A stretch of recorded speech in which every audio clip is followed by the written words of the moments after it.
Programming मध्ये languages असतात. For example C++, Java, Python, etcetera etcetera अशा असंख्य लँग्वेजेस आहेत प्रोग्रामिंग मध्ये. या सर्व लँग्वेजेस तुम्हाला शिकायच्या असतात. सगळ्यात पहिला माझा प्रश्न असेल की कुणाला सांगता येईल, आधी तर पहिले सांगायचं कुणाला सांगता येईल की लँग्वेजला लँग्वेजेस का म्हणतात? Anybody wants to give the answer why they are called as languages?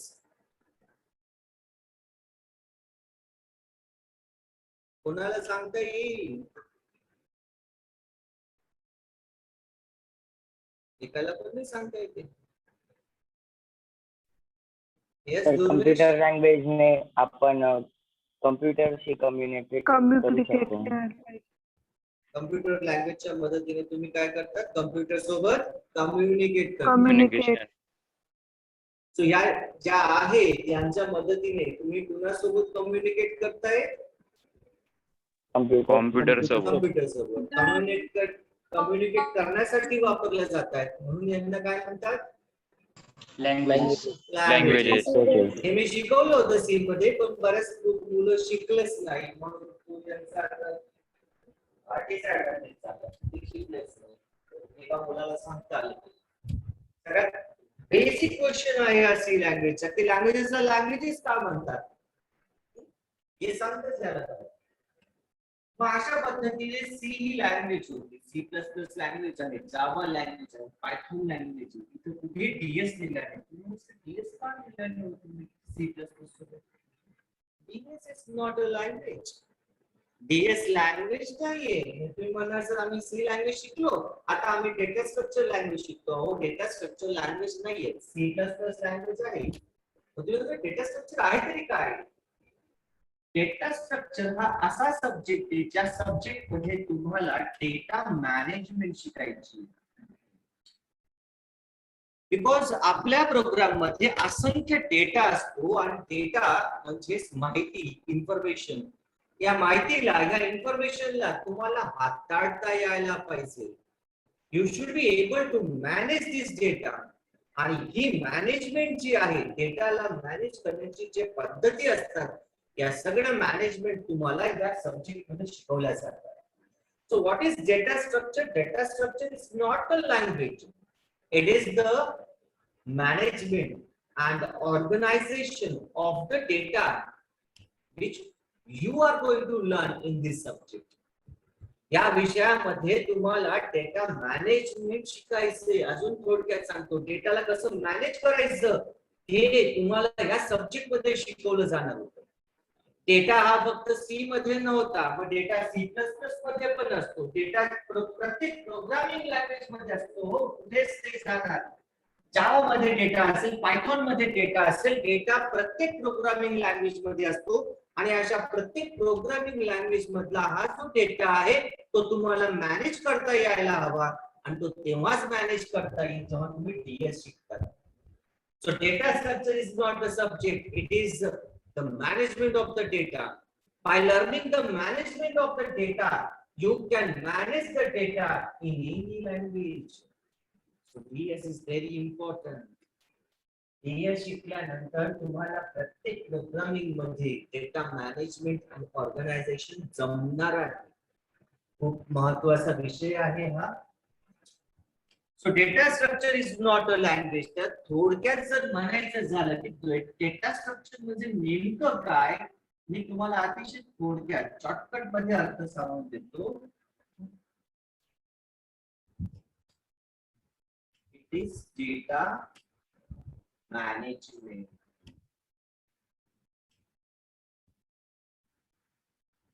Organisation.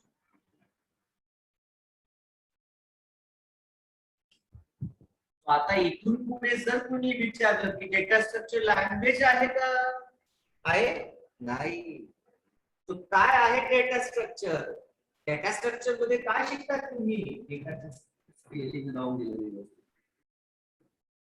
Structure मध्ये तुम्ही डेटा मॅनेजमेंट, डेटा ऑर्गनायझेशन शिकणार आहात.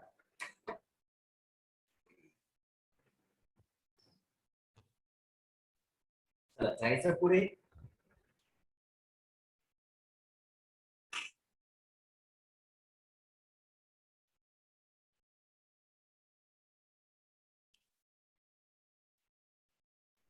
डेटा म्हणजे काय, ते इथून सुरुवात डेटा पासून झाली की डेटा म्हणजे काय, तर एकदम साध्या भाषेत जे मी तुम्हाला सी मध्ये पण शिकवलं की डेटा म्हणजे कुठलीही माहिती तुम्ही जेव्हा गोळा करतात त्याला आपण डेटा म्हणतो. माहिती काही असेल, तुमचं नाव, मुलांचं नाव, गावाची नाव, पूर्ण इन्फॉर्मेशन, कुठलं कॉलेज आहे, कुठलीही माहिती जेव्हा तुम्ही गोळा करता तुमच्या प्रोग्राम मध्ये त्याला प्रोग्राम डेटाला मॅनेज करायला शिकण्याची आवश्यकता आहे का? हो आहे ना. साधं उदाहरण देतो तुम्हाला, सोपं उदाहरण देतो की समजा तुम्हाला जबाबदारी दिली गेली, तुम्हाला एक फंक्शन मॅनेज करण्याची जबाबदारी दिली गेली. फॉर एक्झाम्पल अज्युम करा कुठलं तरी फंक्शन तुमच्या घरी होतंय आणि त्याला पूर्ण मॅनेज करण्याची जबाबदारी तुम्हाला मिळाली, म्हणजे त्या फंक्शन मध्ये किती गेस्ट येणार आहे, त्यांच्या डिनरची सोय, अशा सगळ्या गोष्टी तुम्हाला मॅनेज करायचे. तुमच्या त्या फॉर एक्झाम्पल हॉल मध्ये करत असेल तर हॉलला पूर्णपणे सजवायचं काम तुम्हाला दिलं, तर ही सगळी मॅनेजमेंट तुम्हाला मिळाली. आता तुम्ही मॅनेजमेंट करता. तुम्ही अज्युम केलं होतं की आपल्या त्या फंक्शनला फॉर एक्झाम्पल 100 लोक येणार होती आणि तुम्ही 100 लोकांची सगळ्या पद्धतीची सोय करून घेतली. पण जेव्हा फंक्शन सुरू झाला तर जास्तच गेस्ट येऊन गेले, 100च्या आधी 150. आता काय झालं, तुमचं मॅनेजमेंट चुकलं. तुम्ही मॅनेजमेंट 100 लोकांची केली होती पण लोक वाढलेत का? हो, 150 झाली, मॅनेजमेंट चुकलं. मग काय होऊन जाईल, फजिती होऊन जाईल, मग पळापळ होऊन जाईल. किंवा 100 पेक्षा कमी लोक येऊन गेली, 75 झाली, तुमचा मॅनेजमेंट पुन्हा चुकलं. बिकॉज आता जो एक्स्ट्रा खर्च करून ठेवला तर तुम्ही 100 लोकांसाठी, आता फक्त 75 किंवा 50 लोकांनी लॉस झाला. म्हणजे मॅनेजमेंट सगळीकडे असतं. तसंच प्रोग्रामिंग मध्ये सुद्धा मॅनेजमेंट असतं. प्रोग्रामिंग मध्ये डेटा, सध्या तुम्ही जे शिकताय लहान लहान प्रोग्राम, 4-4 ओळींचे प्रोग्राम आहे, तिथं काय मॅनेजमेंट लागते, काही लागत नाही. पण तुम्ही 4-4 ओळींचे प्रोग्राम लिहिण्यासाठी कम्प्युटर इंजिनियर नाही होते. भविष्यात जेव्हा तुम्ही कम्प्युटर इंजिनियर होणार आणि जेव्हा खऱ्या अर्थाने तुम्ही प्रोग्रामिंग करणार, ऍप्लिकेशन सॉफ्टवेअर डेव्हलप करणार, हजारो आणि लाखो ओळींचे प्रोग्राम्स असतात आणि अशा मोठ्या प्रोग्राम मध्ये डेटा खूप मोठा असतो. मग त्याला मॅनेज करणं तेव्हा यायला पाहिजे. जर तुमची मॅनेजमेंट चुकली तर तुमचा प्रोग्राम चुकून जातो आणि मग काय होतं तुम्हाला माहितीच आहे. म्हणूनच डेटा मॅनेजमेंट शिकणं खूप गरजेचं आहे. सुरुवात करूया डेटा पासून. मग आपण काही आता डेफिनेशन्स लिहून घेऊयात, काही अर्थ लिहून टाकूयात. मी आता माझी स्क्रीन शेअर करतो.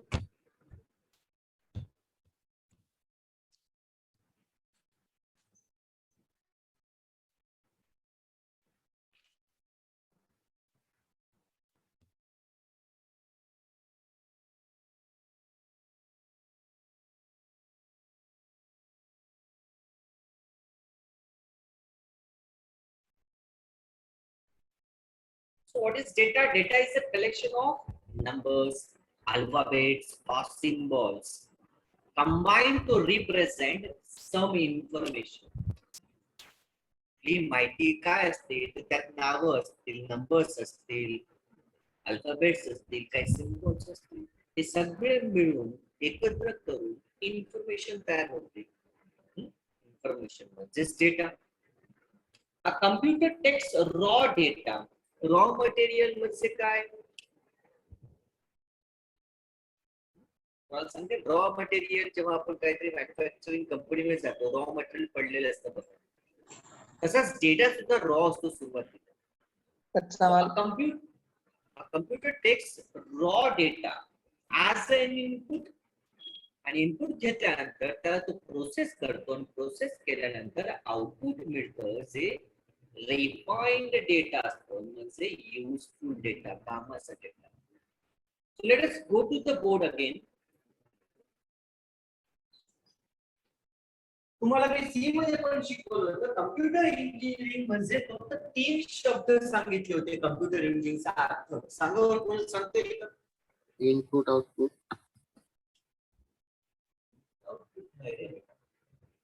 पूर्ण कम्प्युटर इंजिनिअरिंग या 3 शब्दांच्या अवतीभोवती फिरतं प्रोग्रामिंगच्या बाबतीत. इनपुट घेतलं जातं, घेतलेला इनपुट प्रोग्राम मध्ये प्रोसेस केला जातो रिझल्ट. आणि प्रोसेस झाला की रिझल्ट म्हणजे आउटपुट येईल. प्रोसेस करून तुम्हाला आउटपुट मिळतं, आउटपुट जनरेट होतं. So your total computer engineering is revolving around these 3 words. Total computer engineering या 3 शब्दांच्या अवतीभोवती फिरतं. ज्याला अर्थ कळला भरपूर झालं की कम्प्युटर इंजिनिअरिंग मध्ये इनपुट घेतलं जाणार, इनपुटला प्रोसेस केलं जातं, प्रोसेस करून आउटपुट मिळतं. पण सगळ्यात महत्त्वाची गोष्ट की जे इनपुट तुम्ही घेत आहात ते इनपुट रॉ असतं. रॉ मटेरियल सारखं रॉ डेटा असतो तो, म्हणजे काही कामाचं नाही. जोपर्यंत त्याची प्रोसेसिंग केली जाते तोपर्यंत तो रॉ डेटा असतो, युजलेस. तो जे इनपुट असतं ते सुरुवातीला रॉ डेटा असतं, रॉ. मग अशा रॉ डेटाला इनपुट म्हणून घेतल्यानंतर प्रोसेस केल्यानंतरच तो तुम्हाला आउटपुट देतो. आणि हे जे आउटपुट मिळतं याला रिफाइंड डेटा म्हणतात, म्हणजे प्रोसेस केलेला डेटा. हे जे आउटपुट मिळतं याला म्हणतात रिफाइंड डेटा. रिफाइंड डेटा म्हणजे काय? प्रोसेस केलेला डेटा आउटपुटला मिळाला, त्याला रिफाइंड डेटा म्हणतात. So this is very important that in any programming, the input is taken. After taking the input, it is processed, and after the process, the output is generated. जे input तुम्हाला मिळालेलं असतं ते raw असतं. Raw म्हणजे काही कामाचं नाही, युजलेस आहे. मग त्याला प्रोसेस करून जे आउटपुटला मिळतं तो रिफाइंड डेटा असतो, जे कामाचं असतं. ही प्रोसेस तुम्हाला माहिती असायला पाहिजे. मग एक छोटस एक्झाम्पल देतो तुम्हाला आता.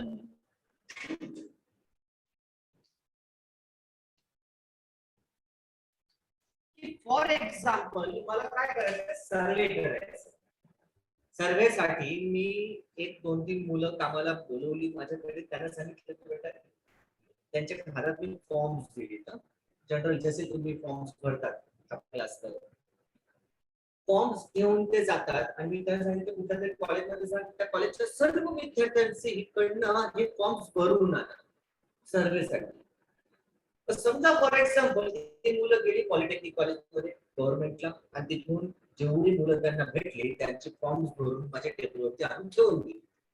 आता फॉर एक्झाम्पल माझ्या टेबलवरती समजा 200 फॉर्म्स पडलेली आहेत, पण युजलेस आहे. का माहिती का? अजून प्रोसेसिंग नाही केली, नुसतं आणून पडलेलं आहे, आणून पडलंय.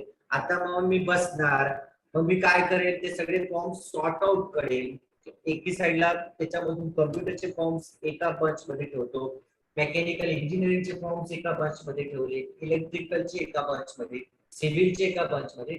मी काय करतोय आता, सॉर्ट आउट करतो. सॉर्ट आउट करून सगळी फॉर्म्स वेगवेगळी करून घेतली. काय करतोय मी, प्रोसेसिंग करतो. प्रोसेसिंग झाली. आता माझ्या समोर टेबलवरती जे वेगवेगळे बंच पडले आहेत ना, separate branches wise, now that is process data. आता तो माझ्या कामाचा आहे, युजफुल डेटा, रिफाइंड डेटा. असंच आपल्या प्रोग्रामिंग मध्ये पण होतं. सुरुवातीला जो डेटा तुम्हाला इनपुट म्हणून मिळालेला असतो तो रॉ असतो, तो एवढा कामाचा नसतो तुमच्यासाठी. त्याच्यावरती काहीतरी प्रोसेसिंग केली जाते. प्रोसेसिंग झाल्यानंतर तुम्हाला आउटपुट मध्ये रिफाइंड डेटा म्हणजे कामाचा वापरण्यायोग्य डेटा मिळतो. That was the process of input, process and output. Now let us move to the next. आता डेटा मध्ये 2 प्रकारचे डेटा असतात, ॲटॉमिक डेटा आणि composite data. So let us move to the next topic, atomic data.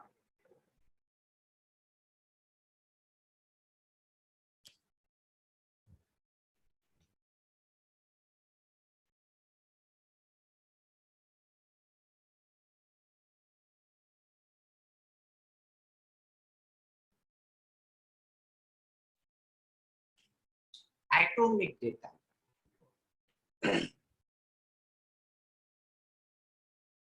Heading घेऊन टाका चला लवकर, atomic data.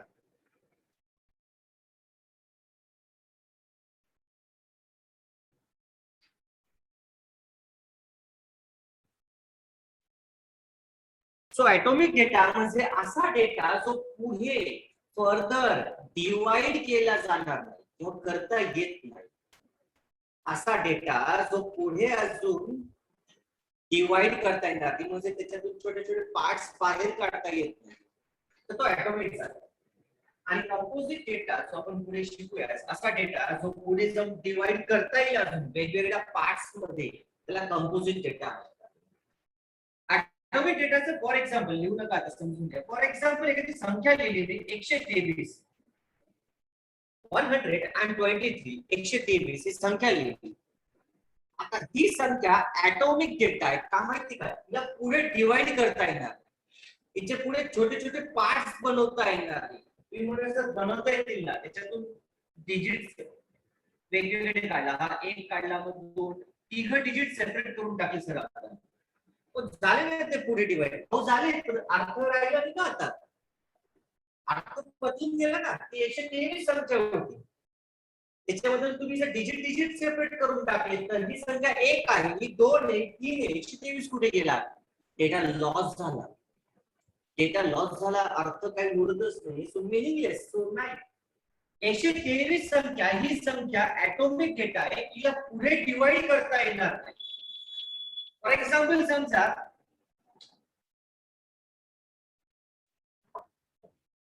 एखाद्या व्यक्तीचं पण नाव लिहिलंय, नावच लिहिलंय.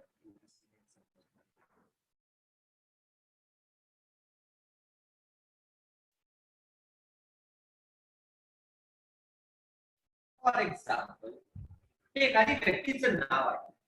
आता सर ह्या नावाला आपण डिवाइड केलं, वेगवेगळ्या पार्ट्स मध्ये डिवाइड करण्याचा प्रयत्न केला तर करू शकतो. म्हणजे हे नाव वेगळं काढलं, काढून घेतलं, ते पूर्ण नाव होतं एका व्यक्तीचं, त्यातलं एक नाव वेगळं काढलं, हे नाव पण वेगळं काढून टाकलं, हे नाव पण वेगळं काढून टाकलं. हा कंपोजिट डेटा झाला. कंपोजिट डेटा मधून तुम्ही त्या डेटाला डिवाइड करून त्याचे वेगवेगळे छोटे छोटे पार्ट्स बनवू शकतात. So this is composite data.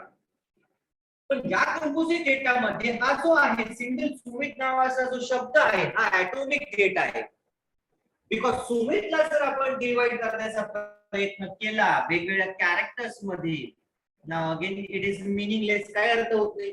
S म्हणजे काय, काय एस असतो, काय कळतंय, काय अर्थ कळतोय आपल्याला?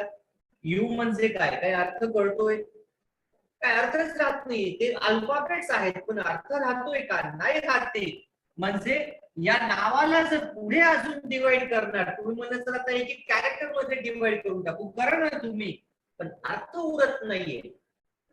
म्हणजे काय झाला तर सुमित हा ऍटॉमिक डेटा झाला. आता याला पुढे डिवाइड नाही करता येणार, पुढे त्याचे छोटे छोटे पार्ट्स नाही बनवता येणार. हे जे नाव होतं हे पण एक ऍटॉमिक डेटा झालं, त्याला पण आता पुढे छोट्या छोट्या पार्ट्स मध्ये डिवाइड नाही करता येते. हे नाव आहे, हे पण ऍटॉमिक डेटा झालं, त्याला पण पुढे छोट्या छोट्या पार्ट्स मध्ये डिवाइड करता येत नाही. So all these three words individually is an atomic data. Then what is composite data? Composite data is a collection of number of atomic data. कळतंय? हा जो होता ना, हे एका व्यक्तीचं पूर्ण नाव होतं, हे जे पूर्ण नाव आहे याला मी म्हणतो कुठला डेटा आहे? हा कंपोजिट डेटा आहे. Composite data. कंपोजिट डेटाचा अर्थ काय असतो की असा डेटा जो तुम्हाला पुढे जाऊन डिवाइड करता येतोय वेगवेगळ्या पार्ट्स मध्ये, आणि डिवाइड केल्यानंतर काहीतरी अर्थ निघायला पाहिजे, मग हा कंपोजिट डेटा होता. सो व्हॉट इज डेफिनेशनचं विचारलं की कंपोजिट डेटा म्हणजे काय, तर composite data is the collection of number of atomic data. ज्याच्यामध्ये हा सिंगल ऍटॉमिक डेटा झाला, हा मोर ऍटॉमिक डेटा आहे, हा atomic data. So composite data is a collection of number of atomic data. These are all atomic data.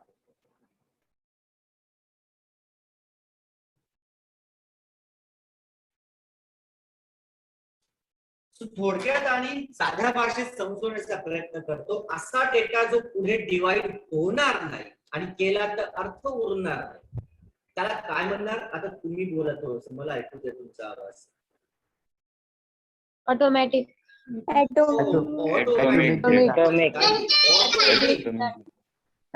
असा data जो पुढे divide करता येत नाही ज्याची फोड करता येत नाही त्याला काय म्हणणार Atomic data. बरोबर आणि जो डेटा फोडता येतोय फोडून सुद्धा अर्थ राहतोय वेगवेगळे त्याला काय म्हणतात Composite data. आला दोघं शब्दांचा अर्थ कळला ऑटोमेट डेटा आणि कंपोजिट डेटा कळला अर्थ दोघांचा कुणाला Yes, काही sir. डाऊट शंका आहे कुणाला anybody wants to ask something nobody So let us write the definitions. Let us go to the screen now.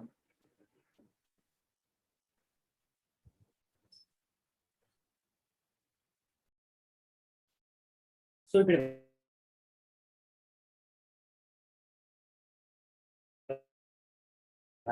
Automated असा अर्थ कळला जो पुढे डिकम्पोज करता येत नाही डिवाइड करता येत नाही त्याला नाही आणि केलं तरी अर्थ नाही म्हणून 123 ही हा एक ऑटोमिक डेटा होता कंपोजिट डेटा म्हणजे असा डेटा जो कंबाईन केला जातो बनवला जातो ऑटोमिक डेटाला कंबाईन करून त्याला कंपोजिट डेटा म्हणतात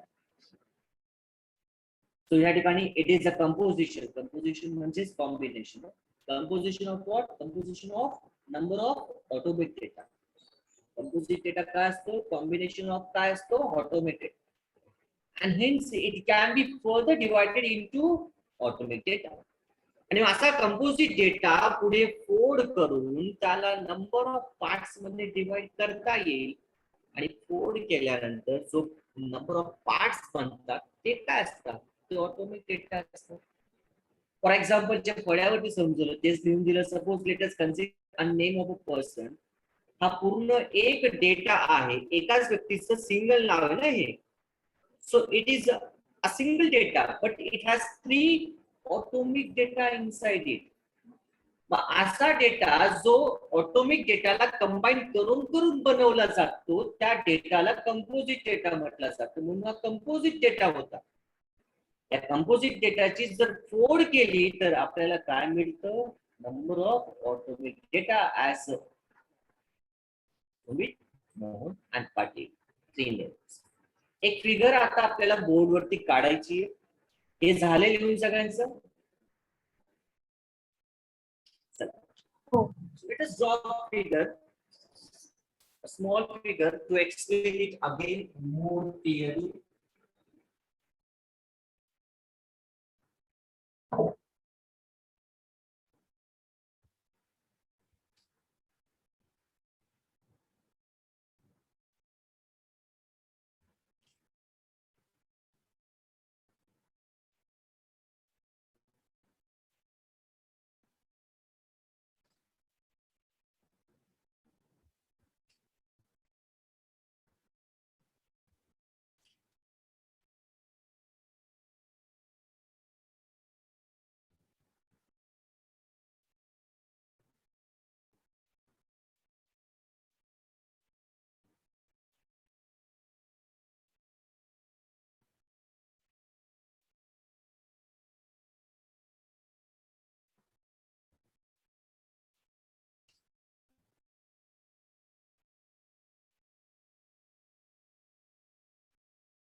कुठलंही नाव जेव्हा तुम्ही एखाद्या व्यक्तीचं लिहितात नावामध्ये 3 गोष्टी first name middle name and last जे आपण एक्झाम्पल घेतलं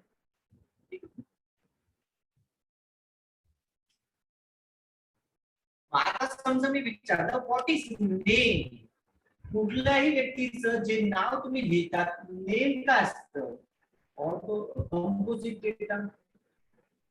हे नाव काय असेल पोरांनो कंपोजिट डेटा. बिकॉज हे नाव 3 ऑटोमिक डेटाला कंबाईन करून बनवलं गेलं.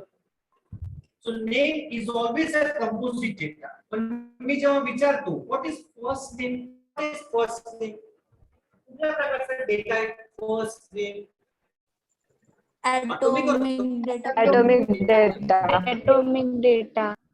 100%. Very good. Now this first name काय आहे तुमचं उत्तर लगेच यायला पाहिजे. atomic data. मी विचारलं मिडल नेम काय असेल लगेच तुमचं उत्तर सर. Atomic data.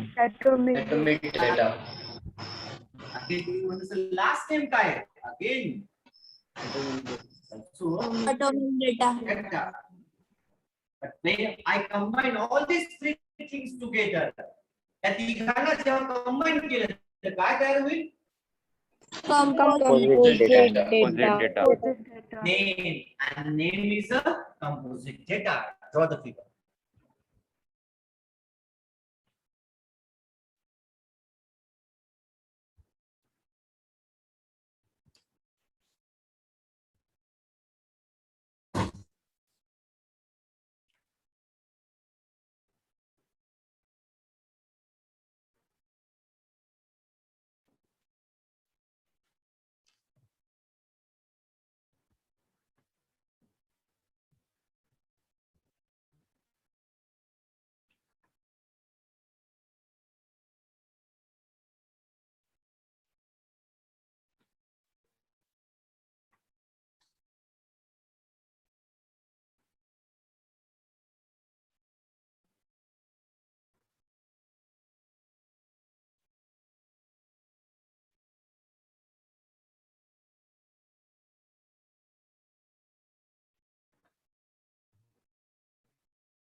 झालंय. Yes, sir.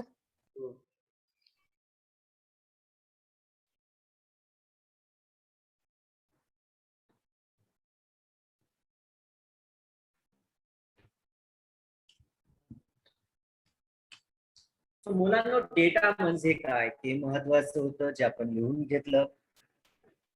डेटामध्ये ऑटोमिक डेटा काय असतो, कंपोजिट डेटा काय असतो ते आपण समजून घेतलं. So introduction to data structure मध्ये तुम्हाला भरपूर गोष्टी शिकायला मिळणार आहे डेटा पासून. आणि त्याच्यानंतर असा हा जो डेटा असतो हा कसा मॅनेज करायचा, कसा ऑर्गनाइज करायचा हे तुम्हाला या विषयामध्ये शिकायला मिळणार. टोटल 5 युनिट आहेत आपल्याला ह्या विषयामध्ये. Introduction to data structure, searching and sorting, stacks and queues, link list, trees and graphs. Syllabus जरी छोटा दिसतोय तरी विषय फार वास्ट आहे बरं का. या सब्जेक्ट मध्ये भरपूर थेरोटिकल पार्ट आणि खूप मोठी मोठी प्रोग्राम्स. सी मध्ये 4-4, 5-5 ओळीचे प्रोग्राम्स लिहिणाऱ्यांना डेटा स्ट्रक्चरचा एक प्रोग्राम 3-3, 4-4 पेजेसचा असतो. पेजेस. तो लहान प्रोग्राम लिहून तुम्हाला वाटतं की अरे पाठ होऊन जातं, तर डेटा स्ट्रक्चरचे प्रोग्राम्स पाठ नाही होत. म्हणजे ज्याची पाठांतराची शक्ती जास्त असेल बाबा करू शकतात बरं का.